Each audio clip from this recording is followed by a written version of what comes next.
Saudara, para kardinal sedunia akan memilih penerus paus di Vatikan usai Paus Fransiskus wafat. Pemilihan paus penerus digelar dalam pertemuan konklav yang dijadwalkan pada 7 Mei 2025. Lalu bagaimana proses pemilihan paus yang baru?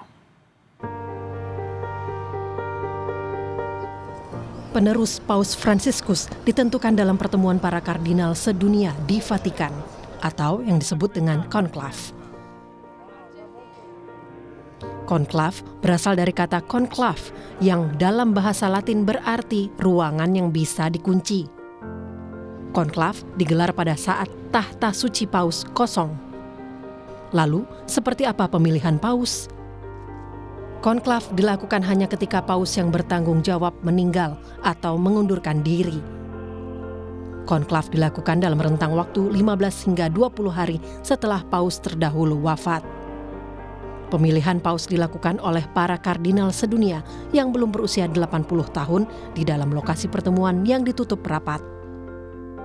Ruangan yang digunakan para kardinal untuk memilih paus baru adalah Kapel Sistina di Vatikan. Selama konklav, para kardinal tidak diperkenankan membawa alat komunikasi apapun atau berkomunikasi keluar dengan siapapun. Pemilihan dilakukan 2 kali di pagi hari dan 2 kali di sore hari. Hingga mendapat kandidat setidaknya 2/3 suara dari jumlah kardinal pemilih. Proses pemilihan ditandai dengan warna asap di cerobong Kapel Sistina. Selama belum ada paus baru terpilih, surat suara yang sudah ditulis nama calon paus dari para kardinal akan dibakar. Dengan ditambahi bahan tertentu akan menghasilkan asap hitam atau abu-abu gelap di cerobong Kapel Sistina. Sebaliknya, asap putih yang dihasilkan dari bahan tertentu akan muncul di cerobong asap Kapel Sistina apabila ada paus baru terpilih. Selanjutnya, Ketua Dewan Kardinal akan menanyakan kesediaan calon paus baru. Jika setuju, maka paus terpilih diminta memilih nama paus. Paus baru akan mengenakan jubah paus dan dipakaikan cincin kegembalaan sebagai paus. Prosesi ini sebelum paus baru menampakkan diri di balkon Basilika Santo Petrus, Vatikan.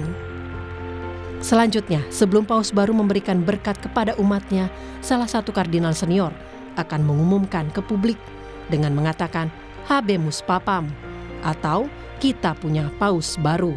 Habemus Papam.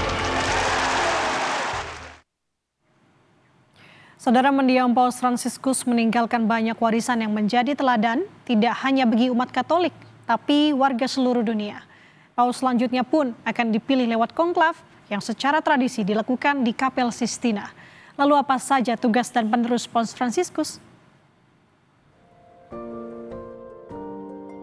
Jorge Mario Bergoglio, sosok mendiang yang bersahaja, lebih dikenal dengan gelarnya Paus Fransiskus. Mengepalai Vatikan dan menjadi pemimpin umat Katolik. Sebagai pemimpin umat Katolik seluruh dunia, Paus Fransiskus meninggalkan banyak teladan, terutama kesederhanaannya. Wafatnya Paus Fransiskus menandai akan diselenggarakannya pemilihan paus baru yang melibatkan kardinal gereja Katolik di seluruh dunia. Pemilihan pemimpin baru bagi 1,3 miliar umat Katolik dunia itu akan dilakukan secara pemungutan suara dan dalam suasana doa. Paus adalah pemimpin tertinggi agama Katolik sedunia. Ia memiliki tugas yang luas, terutama yang berkaitan dengan agama Katolik. Tidak hanya pada tugas keagamaan, pemimpin 1,3 miliar umat Katolik sedunia itu juga memiliki sejumlah tugas lain. Yang pertama, Paus memimpin dan mengatur gereja. Paus adalah pemimpin tertinggi gereja Katolik di seluruh dunia. Yang kedua, Paus juga merupakan pengganti Rasul Petrus. Paus memiliki peran sebagai pemimpin tertinggi dan penjaga ajaran iman. Yang ketiga, Paus juga merupakan kepala negara kota Vatikan, negara terkecil di dunia. Paus juga dibantu Komisi Kepausan dalam menjalankan pemerintahan Vatikan. Lalu, Paus juga menjadi simbol persatuan dan identitas gereja Katolik. Bertanggung jawab atas kanonisasi orang-orang kudus sebagai peradilan tertinggi dan pemegang wewenang penunjukan untuk jabatan publik gereja. Paus adalah gelar yang digunakan pemimpin tertinggi gereja Katolik.